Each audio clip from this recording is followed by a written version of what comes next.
Buccal cavity से आगे बढ़ते हैं तो क्या होता है, फेरिंग्स होता है। फेरिंग्स के बाद में एंटीरियरली जो है वो क्या होता है, ट्रकिया होता है, और पोस्टीरियरली क्या होता है, ईसोफेगस होता है। ठीक है, ये ईसोफेगस है और पोस्टीरियरली और एंटीरियरली क्या होता है, ट्रकिया होता है। अब देखिए ट्रकिया के बारे में कुछ देखते हैं। ट्रकिया जो है, ट्रकिया को कहा जाता है, ये विंड पाइप होता है। विंड पाइप जिसमें से सिर्फ क्या पास हो सकती है, एयर पास हो सकती है। ठीक है, जैसे फेरिंग्स जो था फ्लेक्सिबल था, फूड भी आने दो, एयर भी आने दो, सब चलेगा।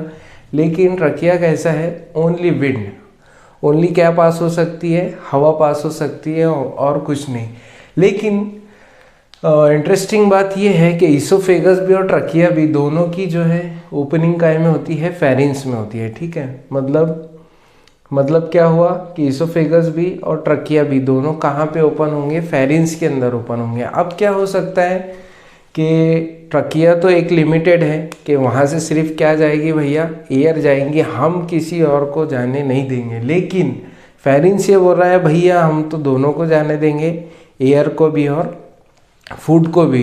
तुम्हारी गलती है, तुम हमारे अंदर ओपन होते हो। ट्रकिया फेरिंग्स के अंदर ओपन होता है। तो ट्रकिया ने इसके लिए क्या किया, ट्रकिया ने इसके लिए क्या कि ठीक है भैया तुम डटे रहो, हम क्या करते हैं, हम एक दरवाज़ा लगा ही लेते हैं। तो ट्रकिया ने क्या किया, ट्रकिया ने वहाँ पे एक क्या लगा दिया, दरवाज़ा लगा दिया। वो दरवाज़ा क्या है, उसको कहा जाता है ग्लॉटिस।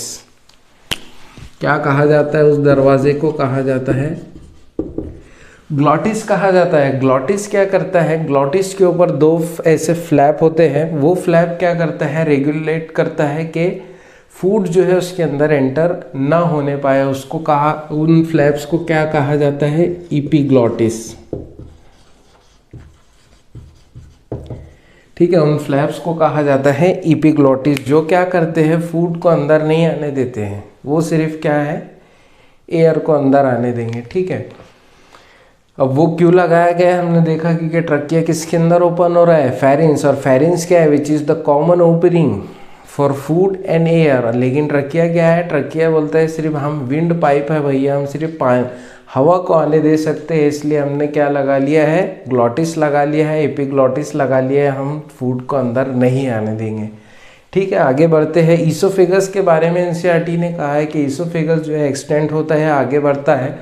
और ईसोफेगस जो है वो पास होता है नेक, नेक से थोरैक्स, थोरैक्स से फिर ये डायफ्राम होता है। डायफ्राम क्या करता है, हमारी ऊपर की जो थोरैसिक कैविटी और नीचे की एब्डोमिनल कैविटी दोनों को सेपरेट करता है, उसको डायफ्राम कहते हैं। तो डायफ्राम से होते हुए ईसोफेगस क्या करता है, स्टमक के अंदर एंटर करता है।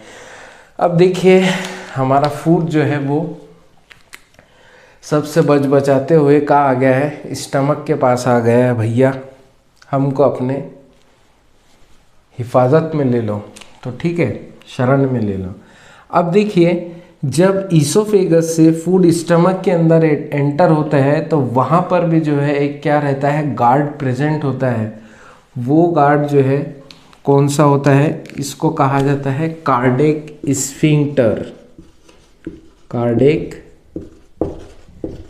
स्फिंक्टर, उस गार्ड को क्या कहा जाता है, जो यहाँ पर होता है उसको कहा जाता है कार्डिक स्फिंक्टर, उसको कहा जाता है। ठीक है, ये क्या करता है कि अब कुछ लोग होते हैं मेरे जैसे जो खूब खा लेते हैं, नहीं खाना चाहिए लेकिन झूठ भी नहीं बोल सकता, सब दिख रहा है। ठीक है, तो जब खाना जो है ईसोफेगस से स्टमक के अंदर आता है तो यहाँ पर रेगुलेशन के लिए कार्डिक स्फिंक्टर होता है, भैया अब तुम अंदर आ गए हो, तुमको बाहर नहीं जाने देंगे हम।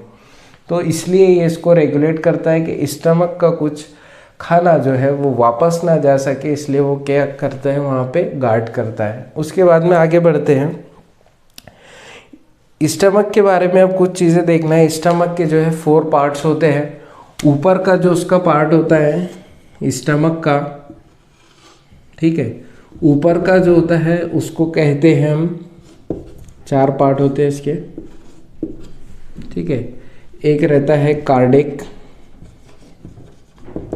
कार्डिक नीचे का रहता है पाइलोरिक,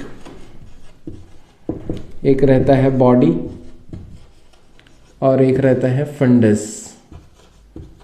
ठीक है। ये 4 पार्ट होते हैं स्टमक के। तो ईसोफेगस जिस पार्ट के अंदर एंटर होता है वो कौन सा होता है? कार्डियक। इसलिए इस स्फिंक्टर को क्या बोल रहे हैं? कार्डियक स्फिंक्टर बोलते हैं। और उस स्फिंक्टर के लिए दूसरा भी नाम है, वो कौन सा है? गैस्ट्रोफेरेंजियल। गैस्ट्रोफेरेंजियल कार्डियक स्फिंक्टर, ठीक है, गैस्ट्रोफेरेंजियल भी उसको कहा जाता है, ठीक है। अब एंटर हो गए हम भैया स्टमक के अंदर। अब स्टमक से, ठीक है, पायरोलिक के अंदर आ गए, ठीक है। अब पायरोलिक से हम एंटर करते हैं कहाँ पे? स्मॉल इंटेस्टाइन में, ठीक है। स्मॉल इंटेस्टाइन में जब हम एंटर करते हैं तो यहाँ पर भी एक गार्ड होता है। उस गार्ड को कहा जाता है पाइलोरिक स्फिंक्टर, ठीक है। ये क्या करते हैं? गार्ड का काम करते हैं ये पायरोलिक। एक यहाँ पर गार्ड है और एक यहाँ पर गार्ड है, ठीक है। अब ये क्या करेगा ससुरा? ये ससुरा इधरवा जो खाना आ जाएगा उसको उधरवा नहीं जाने देगा, ठीक है। रिवर्स फ्लो को रोकते हैं। ये क्या करते हैं? रिवर्स फ्लो को रोकते हैं, ठीक है। अब देखिए स्मॉल इंटेस्टाइन के अंदर हम एंटर हुए तो स्मॉल इंटेस्टाइन के भी 3 पार्ट होते हैं, ठीक है। सबसे पहला पार्ट जहाँ पे फूड एंटर करता है स्मॉल इंटेस्टाइन में, वो कौन सा होता है? डिओडिनम होता है, ठीक है। इधर से आ जाता हूँ मैं।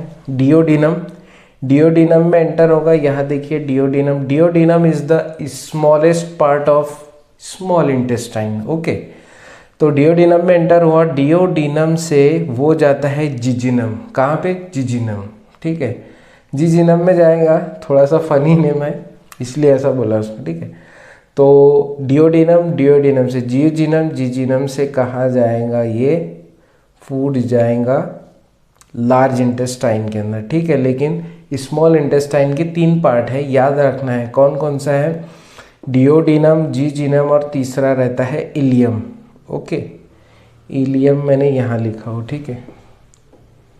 इलियम में एंटर होगा फूड। और फिर इलियम जो it is the largest part of small intestine, ठीक है। फिर इलियम से फूड होते हुए कहाँ एंटर करता है? लार्ज इंटेस्टाइन के अंदर। लार्ज इंटेस्टाइन के भी भैया 4 पार्ट होते हैं, ठीक है। लार्ज इंटेस्टाइन में लेकिन जब फूड एंटर करता है तो यहाँ पर एक वेल्व होती है जो कि क्या करती है? गार्ड का काम, रेगुलेशन का काम करती है। उस वेल्व को कहा जाता है इलियोसिकम। सिकम जो है लार्ज इंटेस्टाइन का पार्ट है, तो इलियोसिकल वेल्व उसको कहा जाता है। क्या कहा जाता है? Ileocaecal valve. वो क्या करती है? अब लार्ज इंटेस्टाइन जो है इसको इस माफिक समझाओ इट इज़ गटर, ठीक है। तो यहाँ पे सारा एब्जॉर्प्शन होता है फूड का। फिर यहाँ पे जब जो बची कुची गंदगी होती है वो लोड देती है लार्ज इंटेस्टाइन में। और लार्ज इंटेस्टाइन का जो सिकम वाला पार्ट होता है वहाँ पर क्या रहता है? फिकल मैटर रहता है, ठीक है। तो वो जो फिकल मैटर है वो वापस से स्मॉल इंटेस्टाइन में ना आए, इसलिए यहाँ पे क्या लगाई गई है? एक वेल्व लगाई गई है। उस वेल्व का नाम है इलियोसिकल वेल्व। अब लार्ज इंटेस्टाइन के अंदर फूड एंटर हुआ है, ठीक है। लार्ज इंटेस्टाइन के सिकम वाले पार्ट में हुआ, ठीक है। सिकम से कहा गया असेंडिंग मतलब ऊपर, ascending colon, transverse colon, descending colon, ठीक है। ऊपर असेंडिंग, इधर गया ट्रांसवर्स कोलॉन, फिर डिसेंडिंग कोलॉन, ठीक है। अब फूड आ गया कहाँ पे? सिग्मॉइड कोलॉन में, ठीक है। फूड तो नहीं आया, अब जो बचा कुचा फिकल मैटर है वही ट्रैवल कर रहा है, ठीक है। अब सिग्मॉइड कोलॉन से यहाँ आएगा रेक्टम, ठीक है। रेक्टम में क्या होता है? फिकल मैटर स्टोर होता है और वहाँ पे क्या होगा? स्टोर होगा। और बाहर कहाँ से निकलता है? वो निकलता है एनस से, ठीक है। फिकल मैटर, गंदगी सुबह उठने के बाद जो होती है, ठीक है।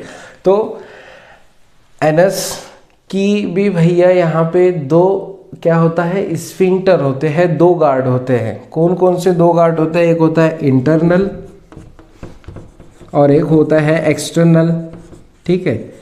इंटरनल जो होता है इंटरनल स्फिंक्टर जो होता है वो कैसा रहता है, इनवॉलेंट्री, इनवॉलेंट्री, और ईक रहता है ससुरा वॉलेंट्री, ठीक है। तो जो इंटरनल स्फिंक्टर होता है वो इंटरनल स्फिंक्टर जो है इनवॉलेंट्री, इनवॉलेंट्री जो हमारे काबू में ना हो, काबू में क्या नहीं होता है, सुबह सुबह उठते हैं प्रेशर बनता है, ज़रूरी है जाना, ठीक है, इनवॉलेंट्री है, काबू में नहीं है, जाना ही पड़ेगा, नींद में हो नींद में से उठ के जाना पड़ेगा, क्या है, इनवॉलेंट्री है, काबू में नहीं है, बॉडी कंट्रोल करती है, ठीक है। एक्सटर्नल स्फिंक्टर क्या होता है, वॉलेंट्री होता है, हमारे काबू में होता है, ठीक है। मतलब अभी हमको अगर कुछ काम है, कहीं जाना है, किसी के पीछे जाना है, तो बोलेंगे यार थोड़ा कंट्रोल करते हैं, बाद में चले जाएंगे, तो वो वॉलेंट्री रहता है एक्सटर्नल स्फिंक्टर, ठीक है। तो ये दो ओपनिंग हो गई, दो स्फिंक्टर हो गए एनस के, ठीक है, इंटरनल और एक्सटर्नल। अब क्या हुआ, फीकल मैटर बाहर निकल गया, ठीक है। तो ये हुआ आपका एलिमेंट्री कैनाल, ओके।